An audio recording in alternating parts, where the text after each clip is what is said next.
anyone saw what we just saw, I don't know how you'd walk away from there and not think, like, what is going on here is, you're right, there isn't words for it. I don't even know, like, it's insane. We're a little bit in shock.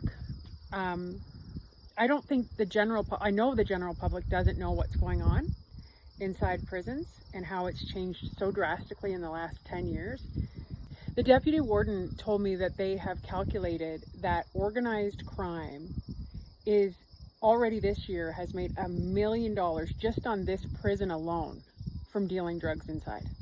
Some of the correctional officers were saying they were coming out, like they weren't even drug addicts before they went in, and they're coming out addicts. Right. Yeah, I know. I'm in Drumheller. I was invited out here for a couple of different events, one of which was touring a correctional facility, medium and minimum security prison in Drumheller. And I got to do it with one of my great friends, former colleagues, Blake Richards, member of parliament for, what's your riding now? Airdrie Cochrane. That's the prison there right behind us. This is actually, I know the guy who's riding this is, what's his name again? There's a guy named Pierre Poilievre. Pierre Poilievre, I've heard of him. Most Canadians have heard of him. I've heard of that guy. He's likely going to be our next Prime Minister, I believe. We obviously couldn't take our phones when we went in.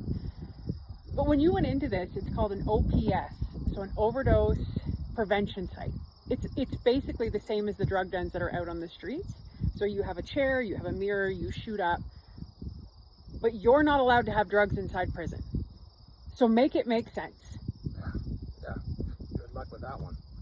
And like, the whole point is like, half these people, exactly what Blake just said, are criminals because drugs makes them criminals. And there's people preying on innocent people inside the prison system because they know they're addicts, they're selling them drugs, and it's actually heartbreaking, if I'm going to be honest. Like, it's not, and the correctional officers are having more and more moral injuries, psychological injuries. The incidence of violence has skyrocketed because of the drugs. The overdoses are back up. Everything is just, it all comes back to drugs. Everything. And they're giving them to them in prison. Giving them. Your tax dollars are giving prisoners drugs. I said, does nobody raise their hand and say, this is stupid? Like, this is insane. Like, why are we doing this? And it's such an abuse of power. The one guy told me, he said, Michelle, the top doctor by Correctional Services Canada he makes the decisions, and he said, this is what we need to do for inmates. We need to make sure they have access to use drugs. That's there's no words, like, other than this has got to stop. Like, what is the point where we kind of go, okay? But I think part of it is people don't know. That's it. That's exactly it. I mean, it's to think that this is where people are coming to get rehabilitated, and I don't think they're going to learn anything there other than how to do more crime. And they're certainly not want to get off drugs when everything that they need to do drugs is given to them right there in the prison.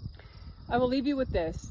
So the problems that we see on the streets in Canada it comes from a place of belief and ideology. That victims, everybody's a victim, and there's no accountability. That's the biggest thing we heard over and over again from the correctional officers. There's no accountability. Everybody's a victim. It's not their fault. And just give them more of the thing that hurts them. Give them more of the thing that makes them commit crime. And that's what we see on the street too. And it's a belief system. And it goes into policy. Like, belief systems build policy.